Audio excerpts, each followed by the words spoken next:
നല്ല പച്ചമാങ്ങ കിട്ടുന്ന കാലമല്ലേ, ഒരു പച്ചമാങ്ങ രസം ഉണ്ടാക്കിയാലോ? നമസ്തേ, ഞാൻ ധന്യ, ഇത് വെജ് കേരള. എല്ലാ പുതിയ സബ്സ്ക്രൈബേഴ്സിനും വെൽക്കം. നമുക്ക് താളിപ്പിൽ നിന്ന് തന്നെ തുടങ്ങാം. താളിപ്പ് തുടങ്ങുന്നതിന് മുന്നേ ഒരു കാര്യം പ്രിപ്പയർ ചെയ്യാനുണ്ട്.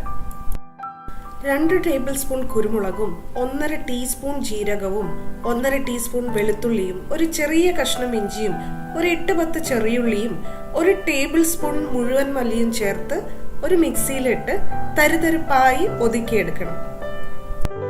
ഇതേപോലെ. ഇനി നമുക്ക് താളിപ്പിലേക്ക് കടക്കാം.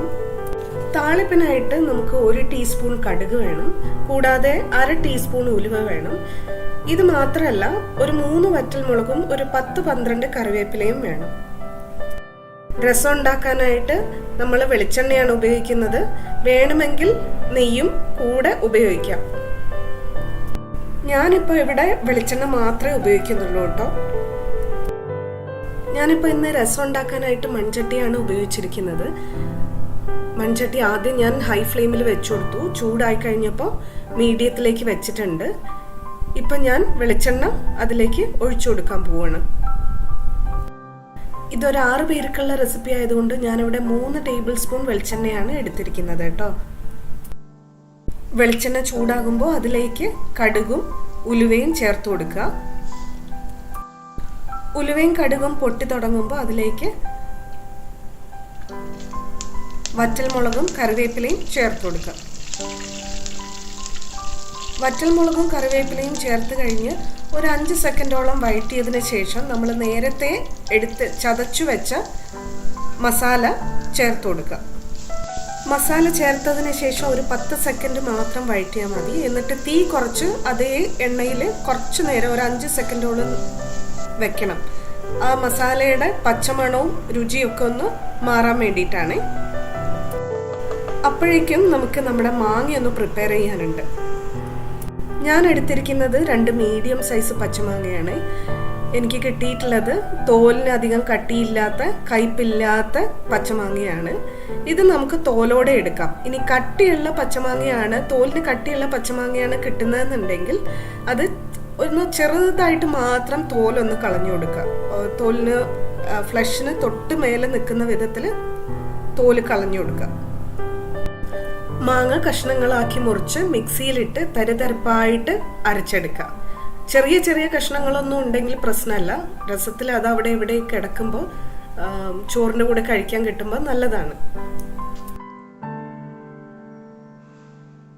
ഇനി ഇത് നമുക്ക് നേരെ നമ്മുടെ പാനിലേക്ക് ചേർത്ത് കൊടുക്കാം കേട്ടോ. പാനിലേക്ക് ചേർത്ത് കൊടുത്തിട്ട് കൂടെ തന്നെ മറ്റുള്ള ചേരുവയുടെ കൂടെ തന്നെ നല്ലതായിട്ട് വഴറ്റി കൊടുക്കാം.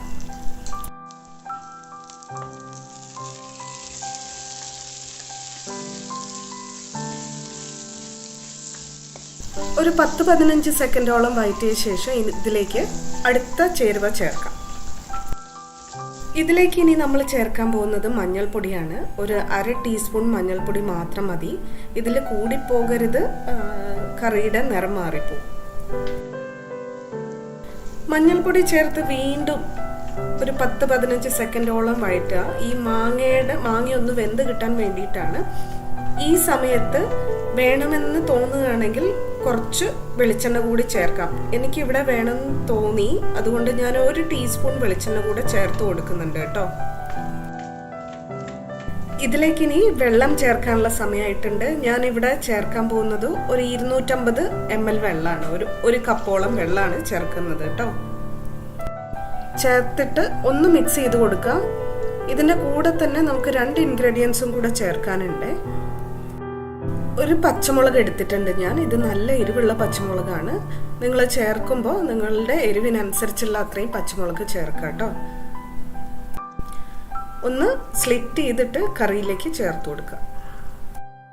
അടുത്തത് ഒരു 1/2 ടീസ്പൂൺ കായപ്പൊടിയാണ്. അതും കൂടെ ചേർത്തിട്ട് ഇളക്കി കൊടുക്കുക. ഇത്രയും ചേർത്ത് ഇളക്കിയതിന് ശേഷം ഒരു 30 സെക്കൻഡ് നേരം അടച്ചു വെച്ച് വേവിക്കാം.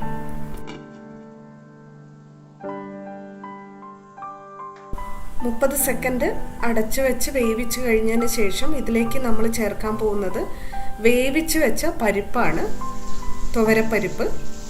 അതും കൂടെ ചേർത്ത് ഇളക്കി കൊടുക്കാം. ഇനി ഇതിലേക്ക് നമ്മൾ ആവശ്യത്തിന് വെള്ളം ഒഴിച്ചു കൊടുക്കാൻ പോവുകയാണ് കേട്ടോ. ഞാനിവിടെ ചേർക്കാൻ പോകുന്നത് 1 ലിറ്ററോളം വെള്ളമാണ്. 1/2 കപ്പ് പരിപ്പാണ് നമ്മളിപ്പം ചേർത്ത് കൊടുത്തിട്ടുള്ളത്.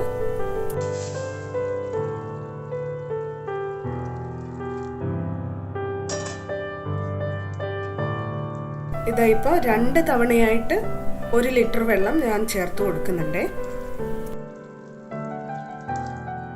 ഇപ്പം ആകെ നമ്മൾ 1.25 ലിറ്റർ വെള്ളമാണ് ചേർത്തിട്ടുള്ളത് കേട്ടോ. ആദ്യത്തെ 1/4 ലിറ്ററും ഇപ്പോഴത്തെ 1 ലിറ്ററും ചേർത്ത് ആകെ 1.25 ലിറ്റർ വെള്ളം. ഇത് 6 പേർക്കുള്ള സെർവിങ് ആണ്. ഇതപ്പോൾ ഒന്ന് ബ്രോത്തി ആയിട്ടുണ്ട്. ഇനി നമുക്ക് പ്രധാനപ്പെട്ട 2 സ്റ്റെപ്പാണ് ഉള്ളത്.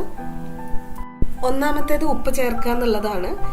പിടിക്കാൻ കഷ്ണങ്ങളൊന്നും ഇല്ലാത്തത് കൊണ്ട് ധൈര്യമായിട്ട് അവസാനം നമുക്ക് പാകത്തിനുള്ള ഉപ്പ് ചേർക്കാൻ പറ്റും.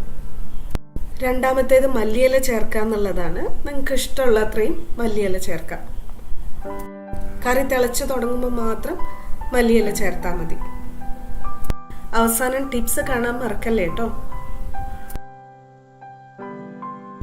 ഒന്നാമത്തെ ടിപ്പ് എന്ന് പറയുന്നത് പച്ചമാങ്ങ രസം ഉണ്ടാക്കുമ്പോൾ വാളംപുളി, കുടംപുളി, ചുവന്ന മുളക് പൊടി ഇവ ചേർക്കരുത് എന്നാണ്. ഇങ്ങനെ ചേർത്ത് കഴിഞ്ഞാൽ കറിയുടെ ആ പച്ചനിറം പോയി പോവും. കറിയുടെ ടേസ്റ്റിലും നല്ല വ്യത്യാസം വരും. രണ്ടാമത്തെ ടിപ്പ് എന്ന് പറയുന്നത് കട്ടി തോലുള്ള പച്ചമാങ്ങയാണ് ഉപയോഗിക്കുന്നതെന്നുണ്ടെങ്കിൽ അത് ചെറുതായി ഒന്ന് പീൽ ചെയ്ത് കൊടുക്കുക, ചെത്തി കൊടുക്കുക. ഇല്ലെങ്കിൽ കറിക്ക് കയ്പ്പ് രസം വരും. അപ്പോൾ എല്ലാവരും ഉണ്ടാക്കി നോക്കിയിട്ട് ഫീഡ്ബാക്ക് തരണേ. ലൈക്ക്, കമൻറ്റ്, ഷെയർ ഒന്നും മറക്കരുത്. സബ്സ്ക്രൈബ് ചെയ്യാത്തവരെ സബ്സ്ക്രൈബ് ചെയ്യണേ. Love you all.